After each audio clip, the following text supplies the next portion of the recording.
So as we said, a lot to talk about. What I first wanted to focus on, which is so exciting and close to my heart, was the two women that were freed on Friday. Now, there are over 200 captives. And to today. And two more were freed today, thank God. Without Israel asking, without Israel being involved, without it, nothing. They're just whatever our commentary is on that, clearly terrified and clearly trying to prevent or push off or delay their annihilation. But I want to look at those two women that were freed on Friday because I know one of them. And when originally found out about the hostages, over 200 hostages, and obviously there's 200 people, and then very quickly a group of friends and myself realized there was a woman we know who's on the hostages, she and her daughter, Yehudit, who lives in Evanston, 10 minutes from my home. Yehudit, who I don't know intimately, but has definitely attended classes I've given. And I have a group of close friends of mine that are close friends of hers. So someone who just, through them, I have a connection to, and oh my gosh, it's not just hostages, which touches every one of us at the core, because these are our brothers, these are our sisters, this is family. It's someone I know. And knowing the backstory, I really wanted to share what led to their release on Friday. So these women, this wonderful group of women that I know, that I'm very close to, all of them, they said, that's it. We're getting her out. How are we getting her out? How is a bunch of weaponless, seemingly women sitting in Chicago going to get out their friend who's somewhere in Gaza? We're going to use the weapons we have. We're going to use spirituality. We are getting her out. And they made Tehillim gathering after Tehillim gathering. They completed the book many times. They said it many times. They gathered many times. As, of course, people are doing all over the world. They did more than that. They said, we have to get her mezuzahs checked. We know mezuzahs are protection. We know it says mezuzahs protect you not only in your home, they protect you outside of your home. And as I've shared with you, when the Entebbe hostage situation happened, the Rebbe said, check their mezuzahs. Of course, some of the people there didn't have mezuzahs, and some of the people looked ultra religious, and every single person there who had mezuzahs had a mezuzah that was not kosher. So these women got to her house. She did have mezuzahs, Yehudit, and one of her mezuzahs was not kosher. And that mezuzah they changed. Took it a step further. It's not just that Yehudit was captured. Her daughter was also captured. Her daughter very often lives with her father in Deerfield. So these women went to her father in Deerfield and explained the concept of mezuzahs, and he agreed, and they put mezuzahs on every door of his home. So now these two women in Gaza have a protection in Chicago, in Evanston, in Deerfield of mezuzahs. They did more than that. And I think this was the clincher. This past Sunday, not meaning yesterday, but meaning a week ago, Sunday was Rosh Chodesh, the beginning of the month. And every month, this group of women meet with Yehudi, and they have a celebration. They go to Sarah's brick oven, and they have a celebration for Rosh Chodesh. Are we going to celebrate? Yes. What are we celebrating? We're celebrating her release. And this past Sunday, they met and they made toasts. They said l'chaim, and they were happy and they were joyous and they were eating and they were drinking. It wasn't a eulogy. It wasn't a mourning session. It wasn't pain. Thank you, God. Thank you, God. Thank you, God. We know she's out. She's out. She's out. We're already thanking you because we know she's out. And Friday, when they found out that two hostages were being released, one of these women got a call from Yehudit's mother. Yehudit and her daughter Natalie were the ones being released. And Yehudit's mother thanked this friend of mine and said, I know everything you did is what really helped make this happen. It's such a powerful concept to me. It's so close to my heart because I know the people involved, but it's close to all of our hearts because we're family, we're all one. And it's so powerful. It works. This is what we've been saying. This is already, as I said, the third class we're doing, the third Monday since this happened, since these atrocities happened. So we're focusing for 3 weeks in a row, and we keep saying the same message. We have ammunition. We are powerful. We're not powerless. We're not scared. We're not terrorized. We're not intimidated. We have the most powerful ammunition in the world. We have spirituality. That's what works. And it was so resounding to me, this message on Friday. They freed Israeli American Jews. I mean, the whole thing makes no sense. Especially also they freed today two Israeli women. I mean, can't even try to figure out sense here. But Israeli American Jews, and all the commentators were like, why did they free them? They knew the least information to pass on to Israel. I mean, there are babies there. They could have freed them. Probably couldn't have given too much information either. Like, it makes no sense. And Israelis that they hate, and Americans that they hate, and Jews that they hate, why did they free them? And I'm listening to this, reading this and saying, I know why they freed them. Because women created the spirituality of their release, and everything else just followed from that point. And that's what we keep saying. We are the spiritual brigade. We are the spiritual division of the army, and we are very important. We are very, very, very important. This is what everything else flows from. So that's the first point I want to convey, which is just to me an expression of everything we've been saying. The physical military miracles are happening. There's so many miracles that I keep hearing about, and they're coming from the spiritual miracles that we create. I wanted to focus also on the foundational perspectives on Israel's war and conflicts, because we need to understand the spiritual underpinnings, the Torah, Jewish, philosophical underpinnings of these wars. We need to believe these things. We need to say these things. We need to share and spread these things. We need to tell them to our friends, tell them to people that are wondering and don't know the truth, don't know the facts, the Torah facts. And we also need to understand that there's a spiritual energy that we create by talking about these things, by thinking about these things, by believing in these things, by spreading these things. And that spiritual energy is critical because we need to give a lot of backbone to the leaders of Israel that need to have these perspectives. We cannot even imagine the pressure these leaders are under. I mean, of course, if you read or follow the news or read anything or watch anything, you sort of know the pressure they're under. And they need a lot of backbone. We should also, as the Rebbe has suggested, give charity specifically for this goal, that the leaders of Israel have the moral fortitude, they have the backbone to do what they have to do. I give charity every day, several times a day, for all the different elements as I see it of what's going on there. I'll share with you my list, so of course you can give your own. But I give charity for safety, security, and real peace for Israel, for the complete destruction of Hamas and all the evil in that area. As I'm saying, to give the leaders the backbone and the fortitude and the strength and courage and conviction to do what they know has to be done. To give the military the ability to be God's vehicle for the destruction of evil. I keep actually praying that the evil should just destroy itself, as we saw happened in Egypt, when the Egyptians created a civil war against Egyptians and wiped out many, for the safety and safe return and healing of every captive, for the safety and security of every Jew in the world. As I'm sure you all know, they're trying to target now every Jew in the world. For the safety and security of every Jew in Israel, for the safety and security of every soldier, and personally, of course, I add for my son and daughter-in-law and grandchildren that did go back on Monday, because Israel's the safest place in the world, and that's where they're supposed to be. Now, sometimes when we say these things, people wonder.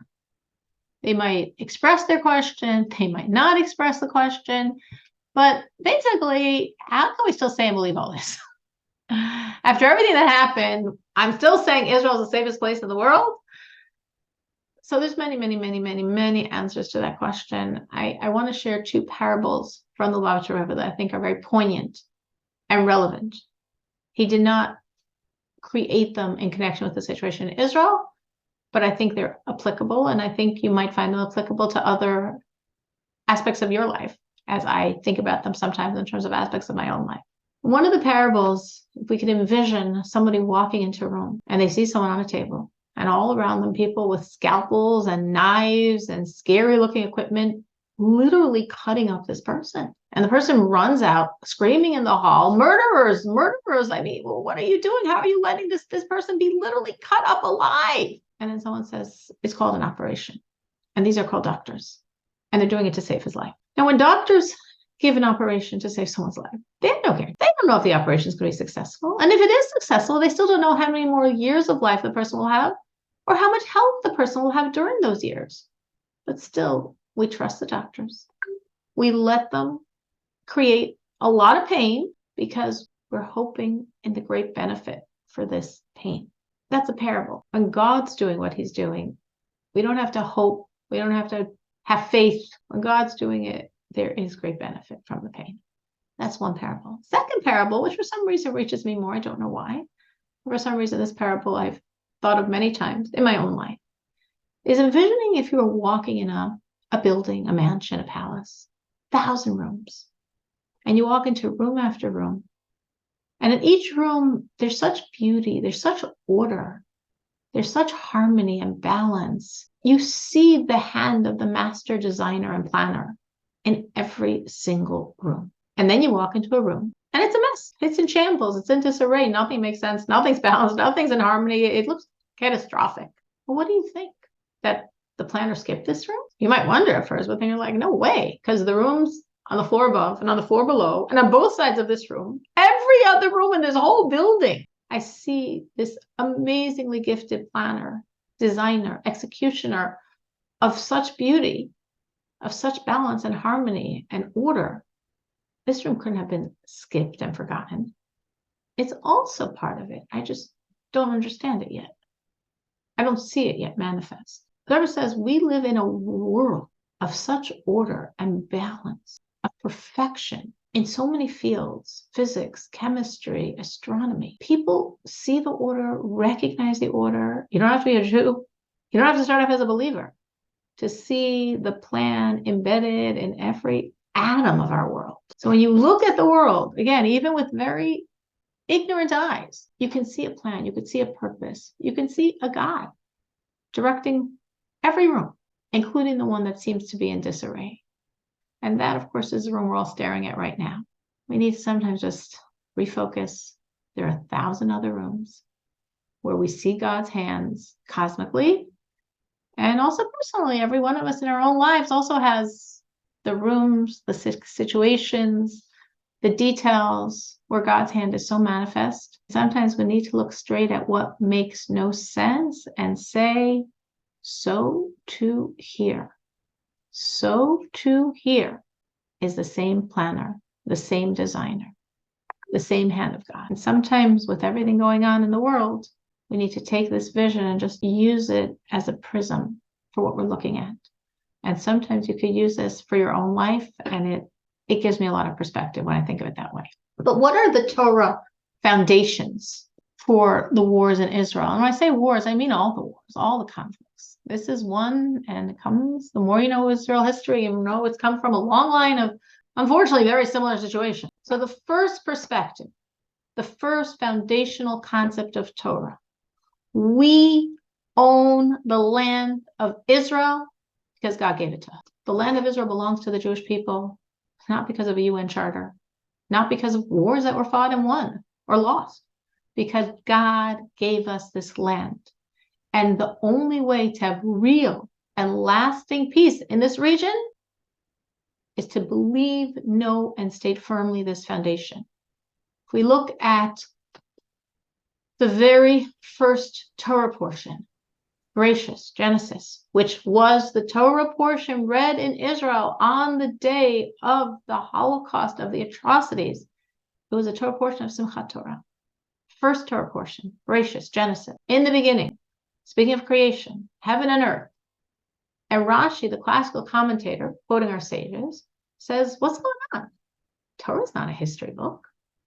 Torah is not coming to tell us the backstory, instructing us how to live as Jewish people, how to live as human beings, how to serve God. Torah should start with the commandment. The first commandment doesn't really happen until almost a book later. Why does Torah spend so long giving us history? So Rashi, in medieval France, a time when it was also very tough for the Jews, very bravely quoted our sages and said, because there will be a time when the nations of the world will tell us, you are robbers.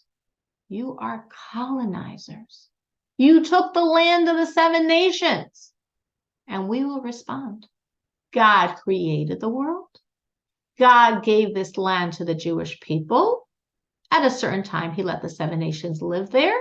And then he took it back from them and gave it to us, as per his eternal promise to Abraham, to Abraham, in the Bris Ben Absarim, the covenant between the pieces. This is the land for the Jewish people. This is very practical. When Rashi wrote it, again, not his own original ideas, quoting the sages, he meant it very practically. It was the Middle Ages. It was a very hard time for the Jews.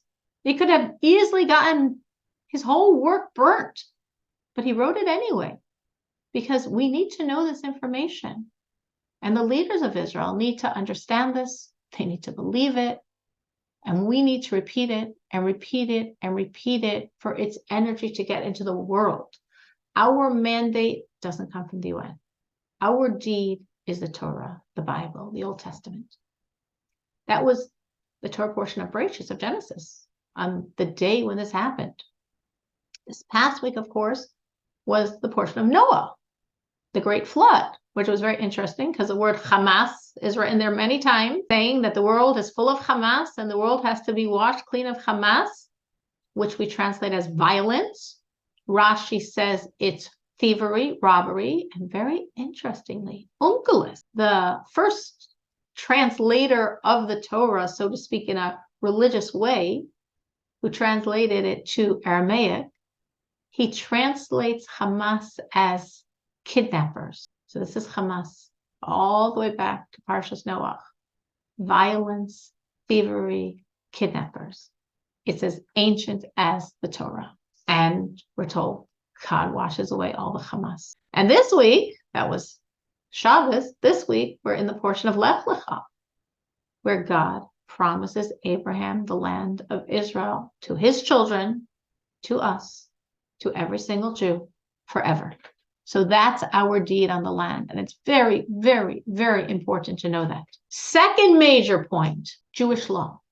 In the Code of Jewish Law, Orach Chaim, discussing the laws of Shabbat in chapter 329, paragraphs 6 and 7.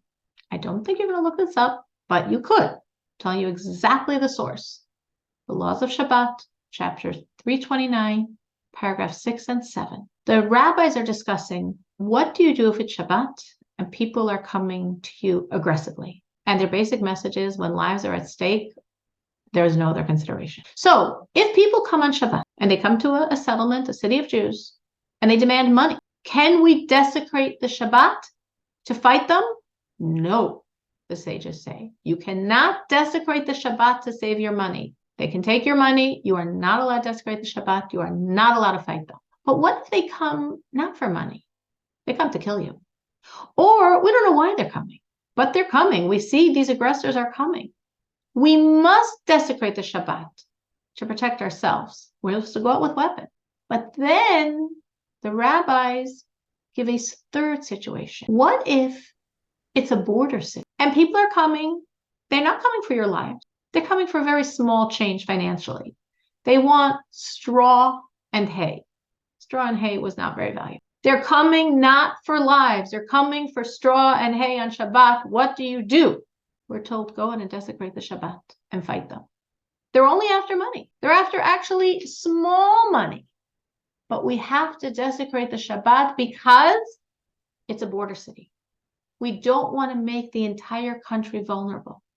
We don't want to allow the entire country to be something that's easy to conquer. The Ramah, classical commentator on the Code of Jewish Law, adds, even if they haven't arrived at the city, we just know they want to come. And we learn about it. We go out with weapons to fight them on the Shabbat. In other words, we need to launch a preemptive strike. We have to launch our preemptive strike, like Israel did successfully by the 6-Day War, and like they did not do at tremendous cost of life by the Yom Kippur War. We need to do anything we can militarily to save and protect lives. That's Jewish law. So again, I want to review this law because it's so powerful and relevant. If they come after your money on the Shabbat, on the Sabbath, on the Shabbos, you can't fight them. You can't desecrate the Sabbath for that. If they come on the Shabbat, on the Sabbath, after your lives, you definitely defend your lives. That comes first. They haven't come to the city, but we know they're coming. You go out after them because you have much more chance of victory. Don't wait for them to come to you. Go out after them and fight them and win and desecrate the Sabbath to save Jewish life. But if you're a border city, they're not coming for lives. They're coming for money. They're coming for small money. On the Sabbath, on the Shabbat. Doesn't make a difference. If you're a border city, and everywhere in Israel is basically a border city. If you're a border city, you go out and fight. And if you know they're coming and it's the Shabbat, don't wait for them to get to you. Don't say, well, maybe they won't get here. Maybe they'll come after Shabbos. Why should we desecrate the Shabbat? Maybe they'll come late. Maybe they'll come Saturday night. No. We go out on the Shabbat to defend ourselves before they even get here, even though they only want small change money. Because once they attack the border, the whole country is vulnerable. That is Jewish law. That is Torah's perspective. Projecting strength is our greatest asset. It's our greatest force. This saves Jewish lives. And it only just save Jewish lives, actually saves the lives of all civilians. All civilians' lives will be saved when we use this strength and stop the fighting before it starts. And by the way, some people, when they learn this law, they might think, well, yeah, there's a sanctity to the land of Israel, so we protect the land of Israel, and this law was actually not talking about the land of Israel. This law was talking originally, it's based on the Talmud discussing a city in Babylonia, a city near Iraq today called Naharda. This city was not in Israel. It was a Jewish city, not in Israel. Nothing to do with the holiness of Israel. The whole law is based on protecting Jewish lives. That has to be our focus. That has to be our mantra. That has to be our only point. The only thing we take into consideration is how do we protect lives? And this is what Jewish law says. The third point, so we said the first point was, this is our land. God gave it to us. Look in the Bible. The second point is, we do whatever we can to protect Jewish lives. We have to desecrate the Sabbath. We have to go on a preemptive strike.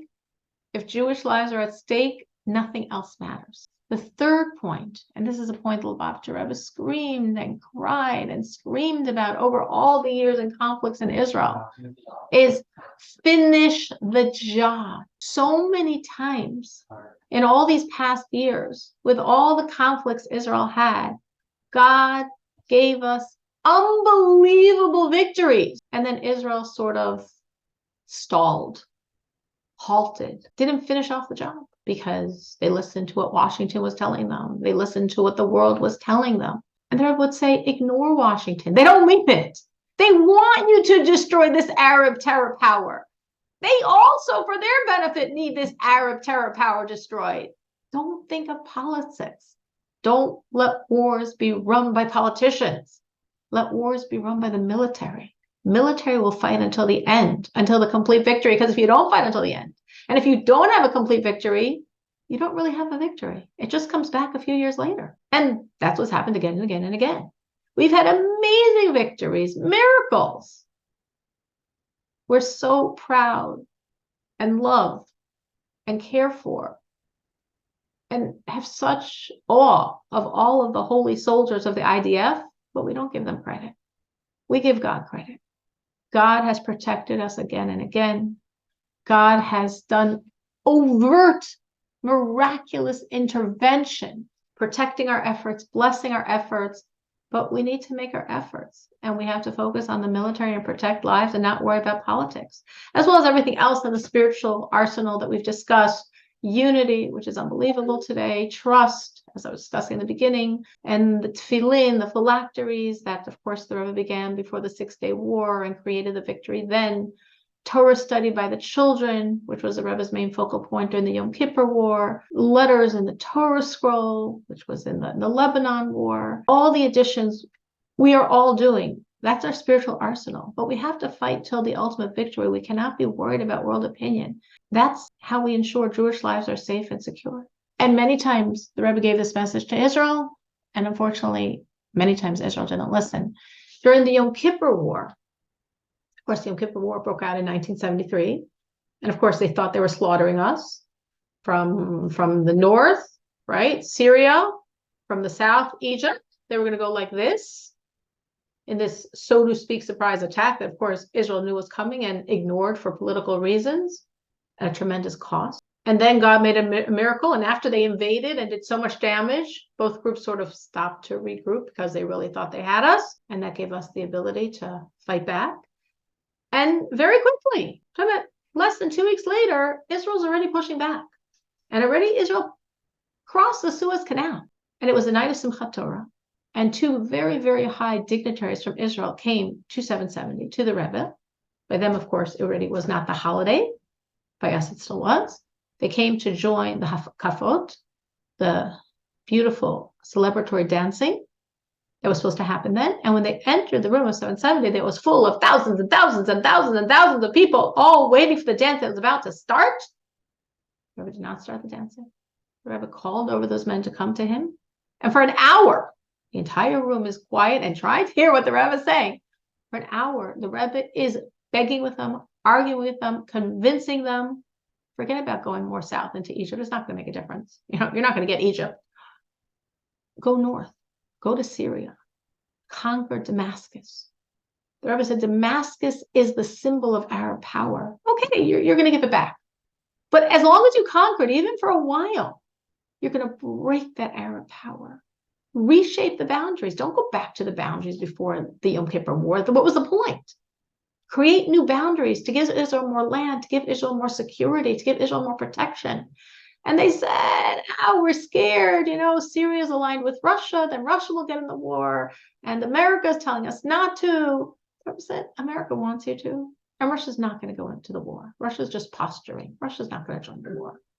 Go and conquer Damascus. Well, after an hour, he convinced the men. And they went back and they started calling whoever they could that had very high connections in the Israeli government. And the government didn't listen. And Israel did not conquer Damascus. All the forces that are still bothering us today have been there since then. That was in 1973. Very similarly, unfortunately, in 1981, in the Lebanon War, right? Shalom Galil, in the War of Lebanon in 1981, 1982. So similar to now, it's scary. At that point, the PLO had taken over Lebanon, basically, were harassing the settlements in the north, took 100 children hostage. Israel invaded Lebanon to wipe out the PLO. They got till Beirut. They could have conquered Beirut. They were right at the borders of Beirut. And a lot of international pressure was on them, and they caved in. And the Rebbe was like, conquer Beirut. Take over this land. Wipe out the PLO. You have the opportunity. God's giving you the opportunity. And the PLO did exactly what Hamas is doing. The PLO used all the civilians, human shields. It's not a new concept. And basically Israel said, well, you have to leave, and we're not leaving Lebanon until you leave Beirut. Right? So Arafat and the PLO left, and they went to Tunis, and they rebuilt themselves, and they're still around today trying to murder as many Jews as they can, massacre Jewish lives, and their mandate is still to destroy Israel. We could have wiped them out. Israel was given so many miracles and didn't finish the job. So this is a huge point. Again, if your focus is the value of human lives, if your focus is protecting Jewish lives, God's going to give you the miracles. Finish the job. Don't have a false victory. Don't have an empty victory that in a year or in 6 months or in 2 years or in 3 years, they just do it all over again. The fourth point, which of course very much ties into this, is not to overthink world support or world condemnation. So many times Israel has done this. They said, now the terrorists, the Arabs, whoever it is we're talking about, have been so barbaric. Now we'll have the world support. Now the world will understand. Now the world will get it. Now the world will be on our side. And we can't go in that direction. We can't count on the support of our allies. That can't be the basis of our strategy. We like it when the world supports us. It's good on many levels, but we can't let it dictate military strategy. We need to protect ourselves. If the world is saying great, awesome. If the world is saying horrible, we have to have the strength to ignore them. And if we do so and we stand strong, in the end, the world will respect us. And definitely, it's the language the terrorists know and understand. It's actually the only language they know and understand, is when we're strong and tough. And any giving in, they interpret as weakness, and they go for more. And that's why I thought it was a very strong point. Israel said today, when those 2 women were released, the 2 hostages of today were released, of the 211 that they have, Israel said, we did not negotiate for that release. Why did Israel say that? Why did Israel have to say that? Who? Take credit for it. Everyone's so happy. Why don't you, like everyone else, try to take credit, even if you didn't do anything? No, Israel was making a point. They're saying, Hamas is scared. We're being tough. We're saying, we didn't negotiate for the release. You're scared. That's why you gave us these women. But again, 2 women, when you have 211 some hostages still in Gaza, is definitely not enough. The 5th point, as I started off with in talking about the 2 hostages from Friday that were released, joy and trust. God is in control. And during the Yom Kippur War, in 1973, the Rebbe held a very joyous Farbrengen, and the Rebbe said, you could question, at such a time we're having a joyous gathering. And the Rebbe said, no, this is the point.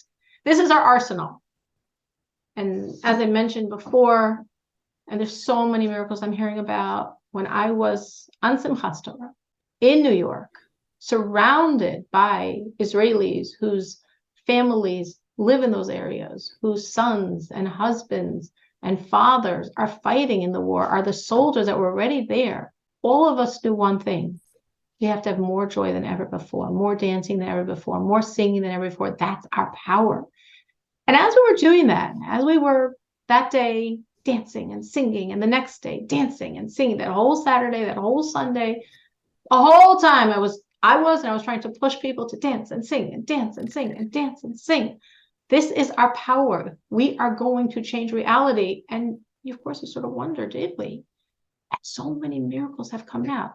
The miracles don't excuse the atrocities. The atrocities are horrific, are rightly compared to the most horrible things we've ever gone through. But there were miracles. And who knows what created those miracles? I'm not saying only the women that I knew are dancing and singing. I know there was a world of people doing things. I don't even remember which miracles I've shared already. I'm going to try to say ones I haven't, but I don't even remember, so you have to excuse me. There was a woman in one of these small settlements. Hamas targeted, besides the 3 cities closest to Gaza, 22 settlements. 2 they turned away from. Both those 2 settlements, as we said, keep the Shabbat, keep the Sabbath. Their gates were closed. Hamas came to their gates, saw it was closed, and for some inexplicable reason decided, all right, let's move on. And those 2 settlements weren't touched at all. And 20 others that went through horrors, as we know. Besides the 3 cities, besides the festival, 20 settlements were attacked. In one of these settlements, there was a woman. She was living alone. She heard the siren.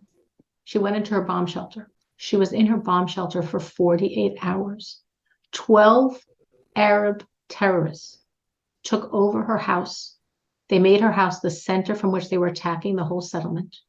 And of course, first one they wanted to get was this, whoever was in this bomb shelter. They tried to smash down her door every way they could. They tried for 48 hours.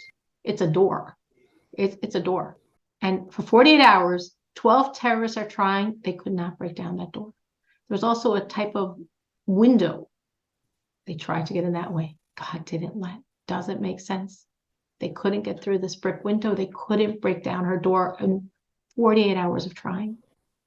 She had a blanket, a few crackers, and a little bit of water, which she carefully rationed out. After 48 hours, she realizes it's quiet. And she's like, it's really quiet. Like, are they gone? And she's waiting and it's quiet. Are they gone? And she's like, well, I have to get out. But she couldn't even get out because they had done so much damage to the door. It was impossible for her to open it either. There was a window. She's an older woman. How in the world is she going to get out through that window that they couldn't get through? It wasn't a window you could get through because obviously they tried and couldn't. She doesn't know how. Somehow she got through a window. She has no clue how. She was so weak. And she's walking and it's so quiet. Because unfortunately, the Arabs had done a lot to that village in those 48 hours. It was very quiet. There weren't people around. And she's walking and walking. And she's like, I can't even survive. I can't even walk. I don't know what I can do. And suddenly she sees a car with the keys in the ignition. And she says, this is from God for sure.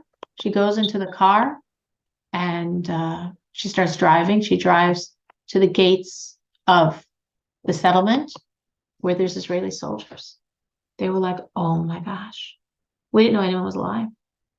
We didn't know. I mean, you know, your house was the center of the terrorists. Nobody thought you survived. What created that miracle? She created the miracle. For those 48 hours, she kept on saying, and she says she's not religious. She says, I'm not religious. But for 48 hours, she kept on saying, thank you, God, for saving me. Thank you, Lubavitcher Rebbe, for saving me. Thank you, Jews all over the world, for saving me. I know right now Jews all over the world are doing things that are saving me. Thank you, God, for saving me. Thank you, Rebbe, for saving me. Thank you, God, for saving me. So that's all she said for 48 hours. And she was saved. She was saved. I heard of a soldier. He was in a unit that as soon as they heard of what was happening in the South, his whole group was sent to the South, and they quickly gave them, just from storage, the type of rifles one needs in fighting terrorists. They didn't have that where they were, whatever they were doing at that point. They were just given the rifles and sent south. And he said, it happened so fast, nobody took the time to clean our rifles. We didn't take the time to clean them. We didn't take the time to practice with them. These are rifles that have been sitting in storage. And generally, when a rifle sits in storage for years, these type of rifles we have not used for years, you hope if it functions, and you don't assume it will. He said, we didn't have time to hope. We didn't have time to think. We were sent to a village. And as soon as we got to the village, the terrorists started shooting at us. And I just pulled out my rifle and started shooting back. He said, for 3 days, I did nothing but shoot. For 3 days, it took us 3 days to conquer back the village. Meaning we think of it like, oh, it happened one day, it happened Saturday. No, the horrors for many of these areas did not end in a few hours, and did not end that morning, and did not end in a few days. He said they were fighting for 3 days over this one settlement. And after 3 days, they won. And after this intense, nonstop, by night and by day, fighting for 3 days, when he's just shooting and shooting and shooting and shooting and shooting nonstop, completely relying on this rifle. And it worked every single shot. After 3 days, when they freed the village, the army sent a new shipment of soldiers to give these guys a break. And they went back to base. So we come to the base, obviously they collapse. And then when they recovered, they went with their rifles to practice, because they know they're going to be going out soon. He said his rifle jammed. He tried again, it jammed. He tried again, it jammed. He said the rifle was a dud. The rifle didn't work at all. It was garbage. They sent it back to be fixed. He said for 3 days, I was shooting with this rifle nonstop. I didn't have one misfire. And as soon as I'm not in the situation, the rifle can't even shoot one bullet. And the soldier said, a lot of his friends told him the exact same story. A rifle that was completely broken was working for 3 days. That's another one, and another one, and another one. There's so many miracles, which don't excuse the atrocities, which don't make us forgive or forget the atrocities, but make us understand that what we're doing makes a difference. What we're doing makes a difference. And more stories and more stories and more stories I know about that. So just really for us to understand that we are fighters. We're all in the brigades. We're all in the army. We're in the spiritual division. And that's the strength. It says about King David's army that his general, Joash, was victorious because of David's prayer and Torah study. We need to be that David. It's important for us to know this message. It's important for us to share this message. We need to be fighters in the army. We need to be recruiters for the army. And we need to know that the miracles are still happening. They're happening now. And so many people in the world are doing so many things to create those miracles. My son, when he went back on Monday to Israel, somebody stopped by and just gave him a whole stack of mezuzahs, of scrolls, for him to put up in Israel to create protection. So many people all over the world are giving charity and are saying psalms and are lighting the candles for the Shabbos, for the Shabbat, are putting on tefillin, are praying. There's so many things we are doing all over the world. And it's just unbelievable that this is really happening, that we are really creating such miracles. And I just have seen so many. I think I shared this helicopter, this army plane that was shot, got a direct hit. It's supposed to explode. Somehow the pilot landed it.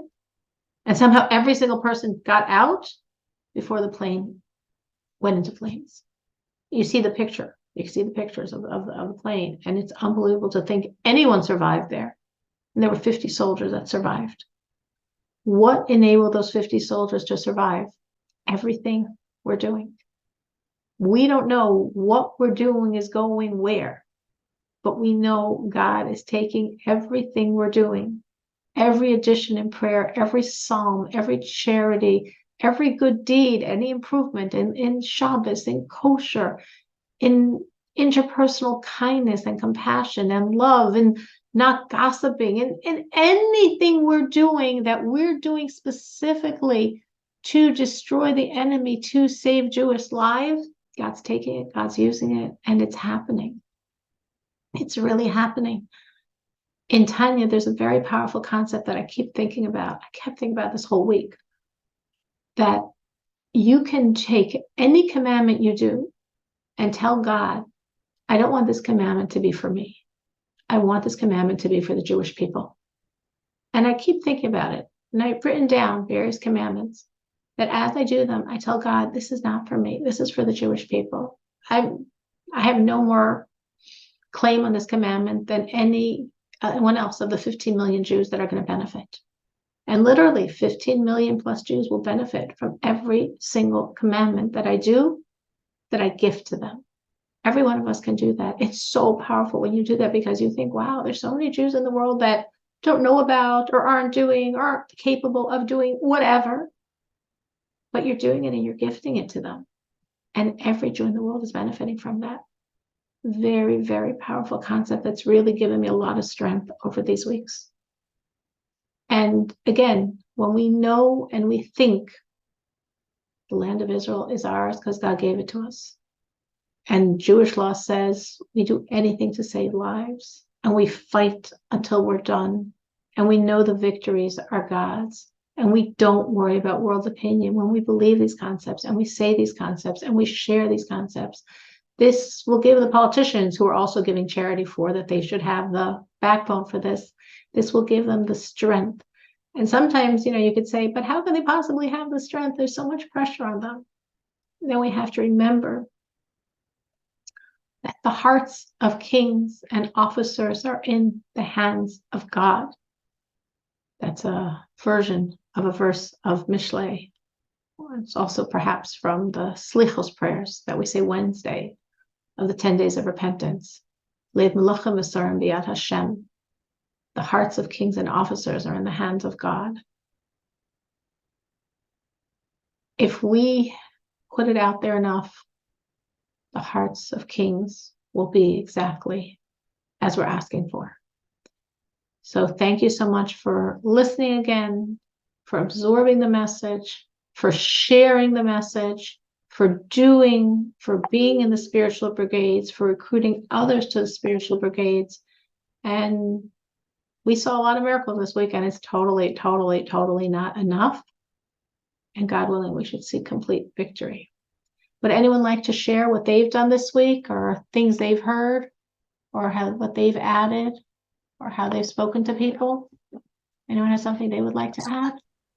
I actually wanted to ask a question. You said that lev mlachim v'sarim b'yad Hashem, but isn't it for the Jewish kings? They have bechira chofshit. So does it speak of the Jewish kings and sarim, or only goy? Well, it's a great question. And if you say it that way, the whole point is mute, because in a sense, the only one that has true free choice is a Jew. So what do you mean? What Rachel's asking, let me explain Rachel's very, very good question. Rachel's question is, how can I say that the hearts of the kings, it is said, it's not from me, the hearts of the kings are in the hands of God. Maybe that's only for non-Jewish rulers. Jewish rulers, hey, we have free choice, which is a great question.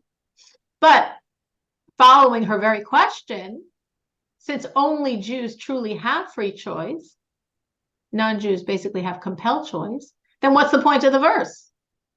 We know they don't have free choice. Everything that they're doing is in the hands of God. No, we're saying when we're looking at rulers, all rulers, yes, people have choice, but God rules the world, and God will guide people to make and choose the right choices. How? We have to create a lot of spiritual arsenal. Not simple. Not simple, because we know this all. We're sitting in our homes. We're we can be the couch politicians. We can just read and watch the videos and know exactly what should be done, perhaps. But imagine really having all those pressures of the world's condemnation and the world's blaming you and the world saying, if only you would, and we'll give you so much, and we gave you so much, and it's all because of us, and you're totally dependent on us. And we know so much Torah. We know the spiritual truths. So we probably could withstand that. But not everyone knows all this. Not everyone is in it. And yet we can give them a lot of backbone. And by believing, by knowing, and by doing more and more and more, I feel, and I've thought about this a lot over these weeks, consciously or by accident, they're going to make the right choices. Now, I think of what happened before the fall of communism. The Lubavitcher Rebbe, I think it was in 1990, around 1990, sent a message to Professor Herman Branover, who was a very close follower of the Rebbe and a very big person in Israel. He was a very hugely famous scientist, world famous scientist of the Nobel Prize level. And he had a lot of clout in Israel. And the Rebbe told him, build housing, the Russians are getting out. And Branover at this point had a network in Israel. It was called Shamir. It was a network of people that he had associations with, through which he smuggled religious items into Israel, through which he smuggled aid to help the Russians. Which he smuggled from Israel via other ways to Russia, smuggled religious items, smuggled financial support. It was a whole network of people, basically in a sense, covert workers, that through them, he really had tabs on what was going on in Russia. And he sent a message to his people, to the people that worked with him in this Shamir organization. And he told them, this is the message of the Rebbe.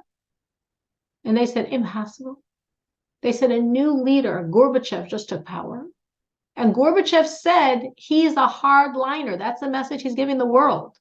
They had just started recently something called Glasnost, that we're loosening up, the strict communism. We're morphing away from the strict communism. And Gorbachev said, no way, I'm going back to real deal communism. Forget this Glasnost garbage. And Branover said, this is the message of the Lubavitcher Rebbe. The Rebbe said the Jews are getting out. And he built housing complex. Maybe it could hold 3,000 families, which seemed like a very large housing complex for maybe 3,000 families would get out of Russia. It would be unbelievable. And then, of course, tens and tens and tens of thousands of Jews got out of Russia. A number of years later, Gorbachev was taking a world tour. And he came to Israel. And when he came to Israel, he and Branover met. Again, Branover is a very big, formerly Russian Jewish scientist.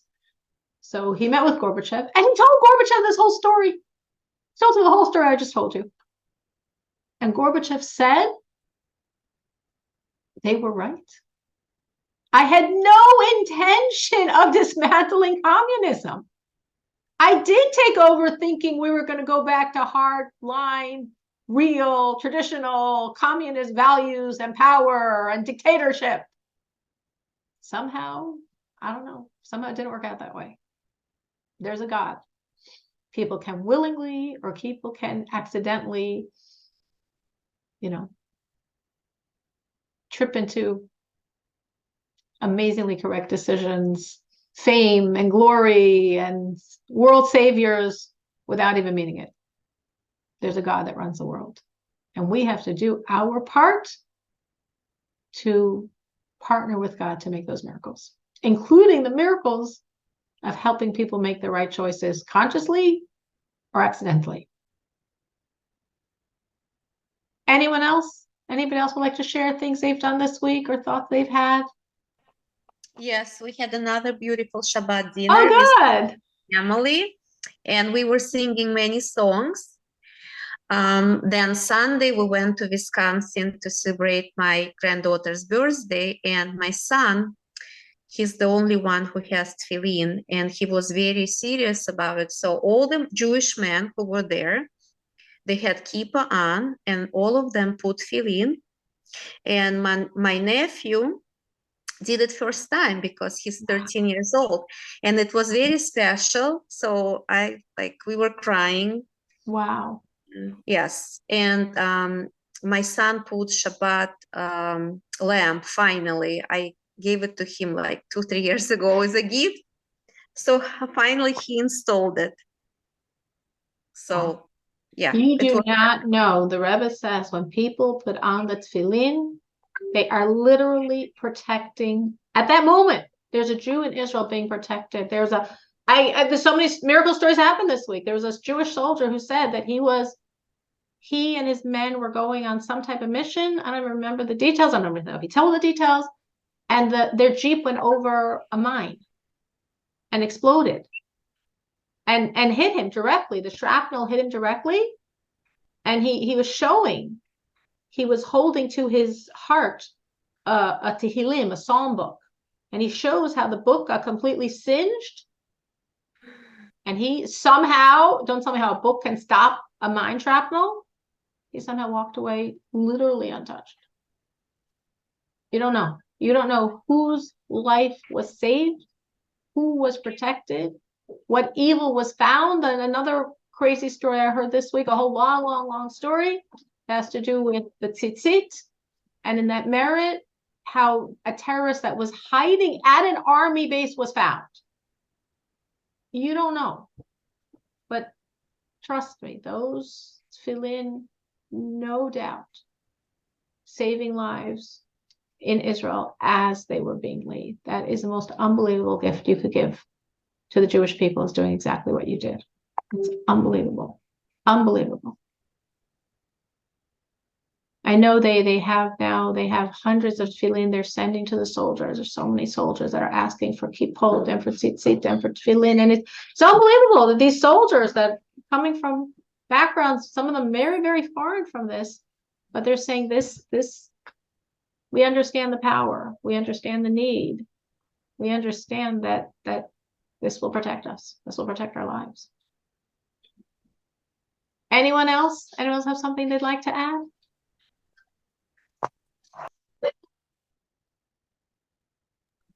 Hi. Sorry. I just want to share about my husband. Someone who also comes from an incredibly secular upbringing. He's been casually donning the kippah around the house and occasionally outside the house too. So that's been really, really special. And yeah, just continuing doing Shabbat dinners. This past week, we were really lucky to spend it at Menucha's house, and with Irina too. So it was, yeah, it's been lovely. It's like, it feels like such a small thing, but in the moment, every time I see it, I'm like, oh my gosh, this is so huge. It's not small, Esther. It's huge. It's Yeah. saying I'm a Jew and I'm proud of it. And I want to even be recognized as a Jew. I want to identify as a Jew. And I think that feeling, I think I posted in the group this morning, I don't know who read and who didn't read it, was so unbelievable. You read so many things. I mean, I cry very easily. So many things can lead me to tears, especially nowadays. And it's sad. This is sad, but it was so touching. This message that this soldier was killed. He's an American, and his father was flying to Israel for the funeral. And his father is Lubavitcher, and of course, Lubavitchers are very into always this idea of asking people to put on tefillin, but the father never did it. He he never did it. And then he asked one person on the plane, another person. I'm sure you read the story. But this concept that when they realized why I was asking, all these men on the plane said, yes, we want to put on tefillin. And until the pilot said he wants to put on tefillin, it moved me so deeply because I felt it was this sense of we're all in this together. We all love each other. We all, in the end, believe in these values. And we all want to do what we can to support and help each other and to create this spiritual energy. And that's, to me, what that would symbolize, someone putting on a kippah and saying, this is my way of saying I'm a Jew. And whatever my addition and my stretch can be, yes, I'm saying I'm a Jew. And that's a very, very, very, very loud, quiet message. huge. Definitely worth celebrating. Anyone else? I just want to add that, what we've seen before all this happened, all this anti-Haredim and all the love that is pouring now from those very same people is incredible. In a way, they are apologizing, like I see a line of soldiers, the female and male, standing, to get food, and this rabbi is standing there serving them, and then one of them comes out and he puts the hand on his shoulder on the back, and he just gives him a hug.